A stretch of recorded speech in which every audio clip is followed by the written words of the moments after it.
Yo, what's up? You already know who it is. It's Harrison. Welcome back to Spread the Word podcast with my boy Max. What's the vibes? What's the vibes? Today we got a special guest. Special guest, would you like to introduce yourself? Yeah, I'm Better Cool K. What's good, everyone? What's good, man? How you feeling? How you doing today? I'm good. Excited. So, run me down on how you and Max really connected. How you got to meet. It was a while ago. It was in the summer, and I was back from school, Yeah. and Al had a job here, Okay. which is our middleman. That's how I met Matt. And we met in the weight room, and we were doing our thing. Yeah. And that's how I met Max. Yeah. Definitely. How, I'm gonna ask a real question. How have your two connection through working out? How's that influenced you? Because me personally, knowing Max, he's influenced me a lot. And I know you, anyone that's around Max's circle has got an influential spirit. Oh, what Max taught me? Is that what you're asking? How do you carry on The motivation. what you guys learn from each other? I think that's what you're going to. Right, yeah. Motivation. How do I motivate you? Man, I've been seeing when we met, Max was telling me about the cut. And I was really excited to see him cut. And, I've seen some posts he's been doing on the IG. And, he's getting shrinking up. Yeah. And that's honestly very motivating to me. Okay.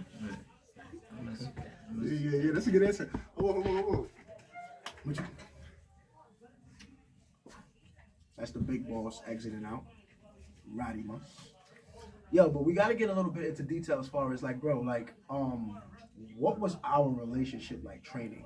When we trained together, how did you feel? So all right. So what happened was, how do I feel? How did you feel? I felt good. So what Max taught me was boxing. He taught me the 1-2 basics. Called the Mad Max 1-2 right there. Boom. Yeah, I like that. And honestly, that came in very handy. You heard it here first. You can't. We're taking that. You might copyright that. For sure. You may copyright that. So that came in very handy. That's a different story. Yeah. But Mad Max, he's the best, man. He feels like home. Working out with him was the best. He taught me the basics, how to defend myself, and that's what everyone needs. My uncle used to teach me how to box back in 2020, during the quarantine and stuff, and I took it for granted. I'm not gonna lie, because it was really fun. It was really engaging. Not just to learn how to fight, but to learn how to perfectly match somebody, every right? single move, Yeah. right? Like boxing is more than just about fighting; it's about form. You're doing a pattern every time. So. I get a little free class right now. I get a free class. Yeah. If you don't have that pattern down, you swing on somebody and it's weak enough, you get knocked the fuck out. Yeah, knocked out for sure, definitely. Not even some street fight. If you fighting for your life, you gotta make sure you win that fight to survive. Yeah, for sure, no question. And it's crazy because, bro, like when I first started fighting, I could not throw a punch, bro. And I used to catch myself throwing like weird left hooks. It used to just look crazy, you feel me? Like until I really perfected my craft, and once I not perfected because I don't think you could ever really perfect fighting, you feel me? But like I really got into the place where when I hit fight or flight, I could still perform. Because a lot of times where you'll see boxers train or some of the most like disciplined fighters go hard in the gym. Once they get into like the actual ring or they get into like an actual fight, they doing some of the most weirdest stuff, bro. And that's because they haven't trained their fight or flight. And that fight or flight is what to me matters the most, bro. Kick in when you're under all that adrenaline, like how you can still perform? Can you still perform? Can you still throw that jab and twist? Can you still slip? Can you still hook to the perfection? That matters, bro. Definitely. So everything, like I say, everything is an art form. Whether or not we believe it or not, everything you do, everything is art, right, buddy? Art, A fact. That's a fact. And kind of segueing into that, I kind of want to jump into the Ashy Athletes conversation. You know, let's speak about that a little bit. Ashy athlete. Number one, if you're not putting lotion on it, I don't know what you're doing. Yeah. Lotion feel good on you. Yeah. Smell good. Nah, I ain't gonna hold you though. Dry. If you got like that, I got like a reptilian type skin. Like, you know, I'm really like from the tribe, so it's different for me. We gotta throw in baby oil. Yeah, you gotta put something. Talk about that baby oil vibe, like. Don't be drying out. No, we can't dry out. We can't go out like that. So yeah, I mean, that's kind of something that I want to touch on at the topic of Ashy Athletes. And you know, Beto was like one of the dudes. When I met him, I told him I'm like, bro, you kind of got like a frame of you. Like you kind of built. You know what I'm saying? You know, you meet most dudes who kind of like are slim, but they don't have that frame. I'm like, what do you do? So I knew he did something. He's like, I run. I'm like, word? I was like, yeah. Now my boy Al, you know what I'm saying? AB, Aleb, he plays soccer. He also plays for the team, you know. Me, a plethora of different sports, you know what I'm saying? For the most part, growing up was basketball. My brother Eli, he plays football. He played football. So all four of us combined, we came up with the concept of Ashy Athletes. You know what I'm saying? And it was ill because, like, you know, talk about to you what Ashley Athletes meant to you. You know what I'm saying? Like, moving forward, how we would have proceeded and took care of that. What would that have meant to you? And how were you going to contribute to the topics that we was going to speak about and things like that?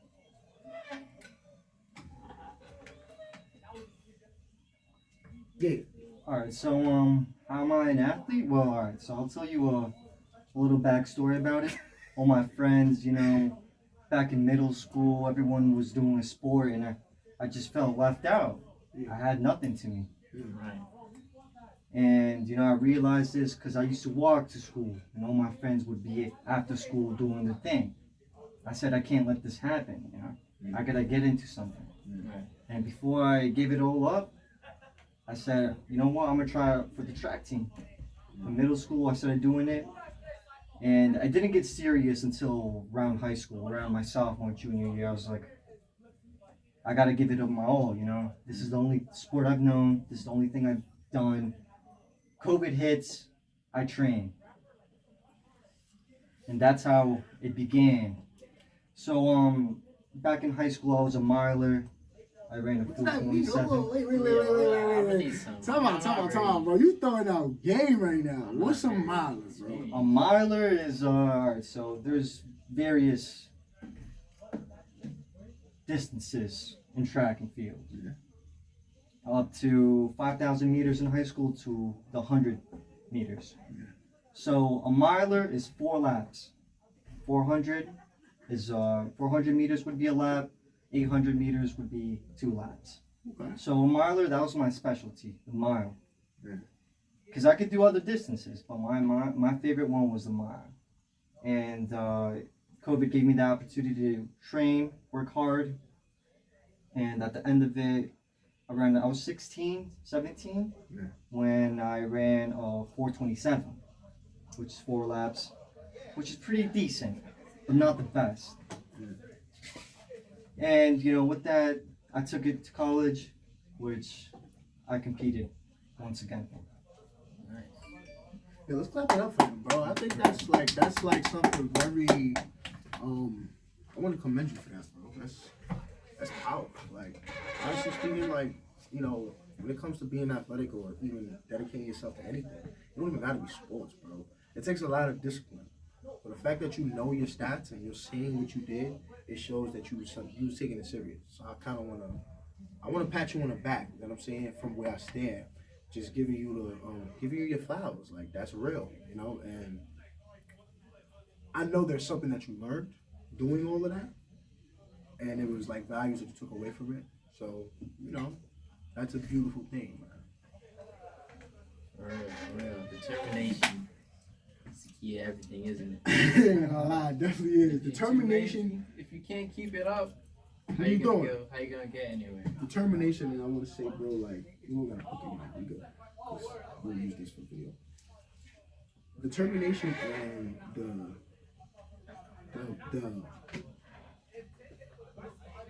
the mindset of not caring. Right. So when I say not care, I don't mean not care like be careless, right? No, definitely not. But not caring in a fearless aspect. Right. You know what I'm trying to say? Like bro, like like a lot of times we walk into rooms, we walk into spaces, we do things, and we're not really putting in our minds what we're doing. We're just like, in a sense, allowing our minds to run what we do. Run on autopilot, not fully. You know what I'm trying to say? There. And that to me is whack, bro, because she's mine. We beat that up. That's whack, bro. I feel like it's super trash to like wake up every day and not have control over your life. You know, you let other people's emotions and you thinking too much and your circumstances of what's around you dictate your happiness, but that's not life, bro. It's not life. Definitely not. No. I mean, it's like I learned this in psychology actually last semester. It's one of those automatic processes. Free game. See, Hold we on. talk about exercise, right? We talk about athletes. We all got the muscles. What about but the best mental? Yo, you gotta best stop. muscle is the brain. He's wilding right You now. can't do nothing without thinking it first. Nothing. Without being fully aware of what your goal is and how you're gonna get to that goal. Nothing. Right? So if you're waking up and you find yourself that you're in these loops of life and you're in a definitively literal insanity, you gotta snap yourself out. Gotta be like, all right, I'm running this shit today. Yeah, no, not today. Every day, yo, bro. Like that's another mindset. That today mindset, bro. We conquering forever, bro. Definitely. We human beings have this mindset of always allowing things to get the best of them. Mm-hmm. Bro, we get into these situations and we feel like it's the end of the world. Yeah. Am I lying, brother? No, you're right, man. Like we panic. Yeah. Look at you, right? Without getting into too much of the detail, because I'm gonna let you tell your story. You were just in Long Island State? Yeah, I was in Long Island. Right? That's the college he was in. Mm-hmm. Whatever happened there, and I want you to talk about that. All right. He's back here. Fight or flight, bro. Right. And that's what a lot of us lack. That's what I mean about when we get into that ring. Bro, where's your fight or flight? Yeah. Are you going to be the person that's going to fold? Like, you feel me? Somebody comes in to your face, trying to say something to you. No. Timid. Or like, bro, are you going to react? You know what I'm trying to say? You can't talk about it if you're not going to do it. That's what sucks. That's the worst part of it. A lot of people be cappers, bro. They cappers. You're gonna do it, and if you're saying it so much, then we know that you don't do it. You capper, bro. Because you should only do that if you're really about yourself, defend yourself. You're really about that. Amen, bro. Inflicting your power upon others. Long but Island. yeah, go ahead. Tell us about your story, man. Long Island, what's up? Alright, so Long Island. That was an experience. I was between, there's only two counties over there, Nassau and Suffolk, and I was in between both of them. And that's where my school was. It was a D3 school. And could have went D3 for basketball. So it was a D3 school. And right after high school, thing is that I was sending out all my stats to these coaches, trying to get my word around. But I suffered a very bad, serious injury. And I had one more season to make the best of it. But due to this injury, I couldn't get some extra layering to my stats. So I went to WC for a semester before I transferred. And I decided to do a semester here, figure things out, keep on training. That's what I did. And then I transferred to this D3 school, talking with the coaches. And it happened. I got it done. And the team was great. Everything was great. But my first semester didn't go out perfectly. I had to go through some challenges regarding dorming. Um, I wasn't given a dorm or anything. I had to commute by train, and it'd be from here to Grand, then Penn Station, Rockahoma line. I'd get to my school. So it was 4 hours there, 4 hours back.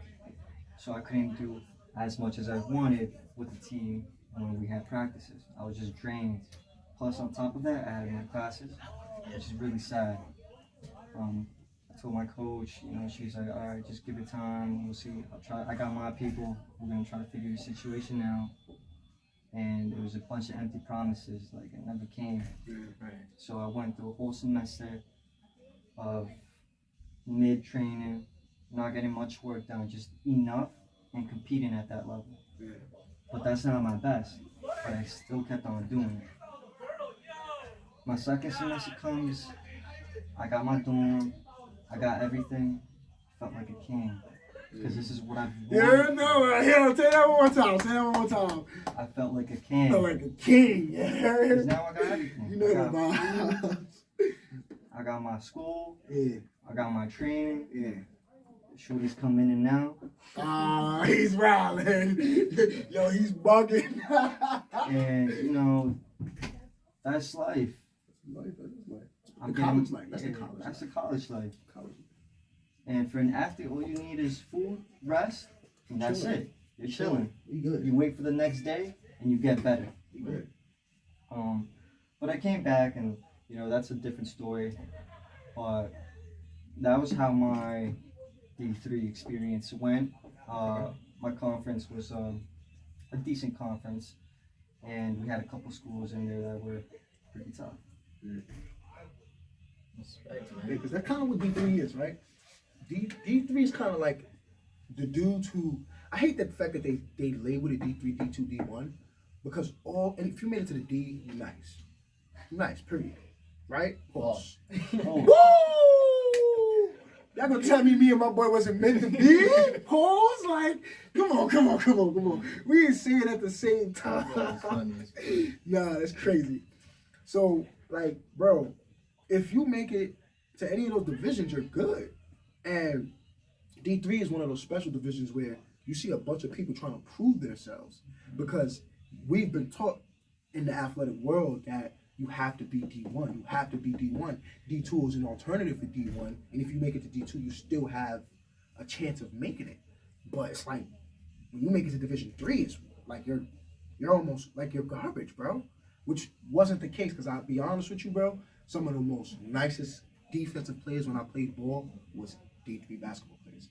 You feel me? So it's kind of different, because I don't know how each sport regulates their divisions. But I know for basketball, if you're like a high defensive player and you're really nice, they're gonna make you D3. And yeah, I mean, like, bro, I hated that. I really hated that. So that's kind of ill that you're bringing that up. That's something I wanted to talk about. But I think that's more or less your story. And I want to, like, I don't know, talk to me more about that, And if my brother got more questions too as well.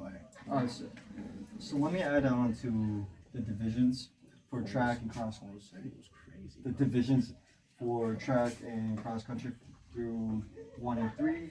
All right, so D1, D2, they get the scholarly. Yeah. They get the athletic, which is cool. Yeah. But D3, as you said, is filled with many great athletes. Doesn't take away from, the performance or whatever. There's many D3. For track and cross country. It's different. That have gone pro, which is great to see. They've gone to the Olympics. Yeah. Nick Simmons, who was a beast. Name drop it. Yeah. And he was a USA 800-meter runner. Thanks. And he was an Olympian. So D1, D2, it's more competitive at times. D3 is less as it goes, but there's still many athletes out there trying to jump the divisions, which is great. Mm-hmm. And that's about it. Okay. I got some questions. How you get into this pause D? How you get to this D ranking? What does it take? The divisions, well, all right. So it depends on what school you want to go to. But for high divisions, you gotta have lots of contacts with your coaches. They have to know the right people. Right. And honestly, the state of New York is really small. And everyone knows each other. Like low key, running, cross country, track, people know each other in that community. Right. Especially when you're really good. Well, what you have to do is sacrifice a lot. It takes a lot of sacrifice to dedicate your life to a sport. Definitely. And let's see. so you got to give a. And it depends on what event you have. It depends on a whole plethora of things, but you have to have certain markers and times, and as well you have to have a good standing with your championship races, like section ones, leagues, whatever. You have to have really good, trophy standing or whatever. Right. So it's a good consistency and contacts. Yeah, and emailing coaches. You got to put your work into. You got to email coaches, talk to coaches, and figure out where you can stand. Yeah. I mean, that's a lot. It's more than just balling, just a ball. You gotta keep it up. You gotta make sure. It's just like how we were talking about boxing. It's the pattern. Not keeping your career pattern. It's gonna take a lot longer to get discovered. Yeah, but most importantly, can't give up on it. And you gotta continue with it. Right. Until you reach your goals. We got hold up. We got Eli in the building right now. Eating money. Yo, for his birthday. How you doing, man? Oh man, I'm feeling great right now. How you doing? How you feeling? I'm feeling great. I'm feeling to get drunk tomorrow. I'm gonna get drunk tomorrow. So what topic are we talking about today? We talk about the Ashley athletes. He was just telling us about the D3 division basketball and his life making it from Long Island and getting back here. Yeah. It's funny. Actually, athletes was a long concept that we did. Athletes was a old concept that we had. And Who's this we got here? Who is this, man? Nah, but if y'all don't know, my name is Elijah Johnson. I be taking care of a lot of people podcasts, and I'm blessed to have friends in this circle right now, in this room, that we met. Very blessed to have you. Yeah, we really blessed to have you. So, actually athletes, is ironic. So, back in the day, I'm saying back in the day like I'm old. So, yeah, he did the same thing though, like. Back when I was in high school, I used to play football, and it was a roller coaster. We sucked all 3 years, but it was very fun. Like, first year, it was very small because it was the Yonkers. Like, it was like Yonkers against a Yonkers school, against a Yonkers school, against a Yonkers. It was like our own league in a sense. Right? And it was like, it was dysfunctional for the simple fact that, like, we didn't have that much players. And because of that, like, we had to do double the work. So what they did, a year after that, they started merging schools to like one football team. Yeah. So they started doing Yonkers Brave, which is like Lincoln, Palisade Prep, now called Barack Obama School of Justice. Like, too many words, right? So they did that. Prep at the time, it was Lincoln, it was Riverside, and it was Saunders. And then they did the Yonkers Forest. Yonkers Forest was Yonkers High, Gorton, and what was the school? Roosevelt. They did Roosevelt. Yeah. So at that time, it was awkward. It was very awkward at first because when you step into the room, like when you go on football, like, or just any team in general, you expect like people you know what I'm saying? Like, it's people it's like, oh, I remember you from Miss Wilson's class, or Now I gotta tackle you. Yeah, but now you like in the room and it's completely like segregated into like schools, like familiar faces. So the only time that you'll see a crossover if it's like a familiar face. Oh, I remember you used to go to this school. I didn't know you come to the school. So at that time it was very weird at first because we were a new program. So yeah. Time out. I'm sorry to cut you off, bro. But you got to talk about how you built that program because you became one of the coaches. Oh, okay. I'll get to that. I'll get to that. We need all your accolades. Yeah. So at the time, junior year, I was beasting. I ain't gonna lie. Like, I was taking people's jobs. I was like that's how you gotta look at it. Sound familiar? You gotta sound familiar, right? No, listen. In football, if he ain't doing the job right, you gotta take the job. You know, that's just competition. Pack up. You know, but you know what I'm saying. I was starting when I was like junior year. I had like all league. They spelled my name wrong. I was tight to that. They ended up replacing the reward when I won all league, but I was still mad that they missed the E. It was Elizer, not Eliezer. So I was like, yo. Still beefing with y'all. We gonna say our names though. Y'all might want to and then senior year, I think that's when I was like peak performance. I won like player of the year for my team. We still sucked, but it was definitely probably I would say like the best year that I had when it comes to football, like individually, because I had all conference, player of the year. I mean, that's hard for a lineman. Like all we do is block, so it was like, you know, so there was that. And then a couple years go by. I had offers, but at that time I was beaten up like mentally. I was like, yo, I keep on losing, like. And at this point, I was like, I already knew what I wanted to do when I came to college, and I didn't want sports to like block that in the future. And it's ironic because now I'm like involved with radio, and I'm not even like struggling like that. So it was like definitely, bro. When one door closes, another one. Yeah. So at that time, it was like what after 2020, 2021. My coach hit me up. He said if he wanted to coach, I was like, shoot, sign me up, right? So at that time, I'm just keep it short because I think I gotta go do training. So at that time, I was like, okay. I started coaching, and it was fun because I saw things in the player's perspective and in the coach's perspective. And I gotta give credit to these coaches, like they really do their work, like they really sacrifice their time. Like I remember my coach told me he had to like skip his best friend's funeral just to coach these kids. No question. Yeah, so like no question. Coaching is a very underrated job, and for sure. And I understood that as a player, but I understood it more once I started coaching. Religiously underrated. Yeah, so religiously. So after that, like I give nothing but props, and I have no regrets at all on how, because at the end of the day, it shaped me to be like football taught me and shaped me the person that I am today. Like it gave me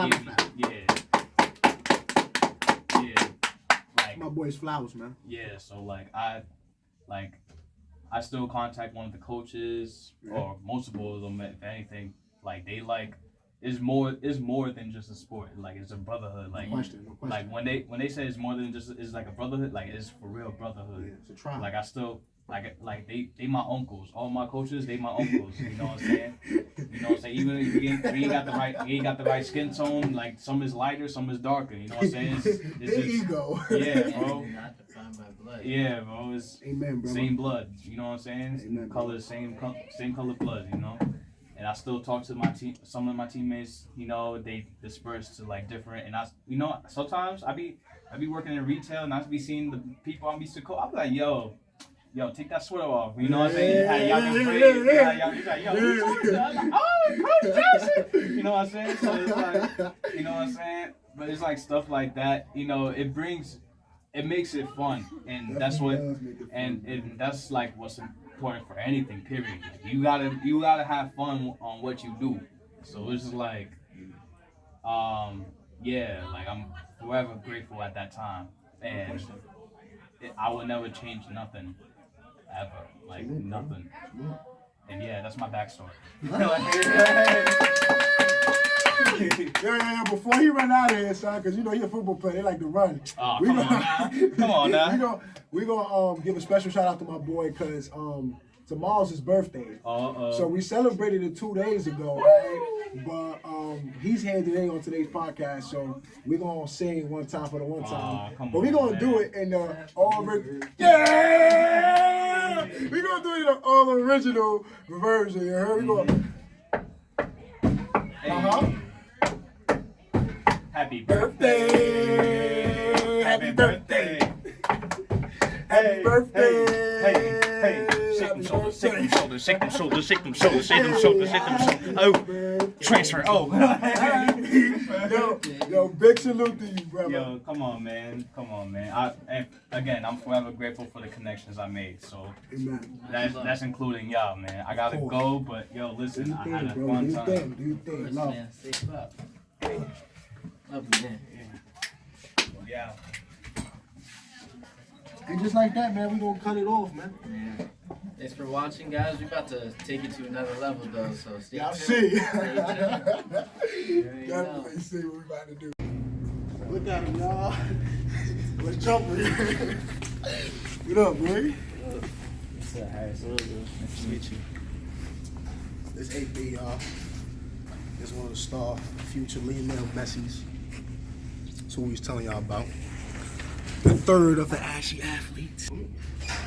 Everybody got their own little stories, and we spoke about for me. We gave them a little bit of dish what the Ashy Athletes podcast was going to be about. So, how'd you get into this Ashy Athletes business in the beginning? So, I was needing a job in the summertime, and my man's JT, he hit me up saying, JT? Yeah, JT, big ups. He was like, you got a job, recreational job. So I pulled up, I was working downstairs in the weight room, and my man's homeboy right here pulled up one time, and he was like, straight off the bat, he was mad energetic, like he was just outgoing and shit. He pulled up, and then from day one it just clicked. He started talking to me, and Eli pulled up too. He brought his friend. He's like, yo, I got my boy E. Pulled up. We just started talking, deep combos, whatever. He has mad experience. He was enlightening me and shit, and then just clicked. And I brought the nigga behind the camera too. And then that's it. Behind the camera. Hold on. What behind the camera? What's up? Why you hiding? Is that better? Better cool. We was just talking all the time. We was sitting, like how I'm sitting right here. I'll be sitting right here. Almost stand up, sitting, Eli around. And we just start talking, man. Forget the work too. Oh yeah. Forget the work. We Never forget the work. Work. Yeah. Heavy Chipotle, heavyweight. OTs, everything. Every day. We both in the summertime. We just going in on shit, like talking about anything. Anything you can name, we was talking about it. And he was like, I remember it to this day too, he was like, yo, this needs to be on camera. This needs to be on camera, everything we talking about. Be on camera. People gotta see what we talk about here. I was like, bet. And he was like, you gotta think about a name. And he just, he didn't even give it that much thought. He just like Ashy asked. Like that ass. He was just like, took him like a second. And then and then now he got his own podcast and shit. So we better run that up. We better see what we better do, right? Exactly. I know. We here. Harry O, Mad Max. Better brought it to life. I wasn't going to say nothing. Spread the word. Spread the word. Everything around me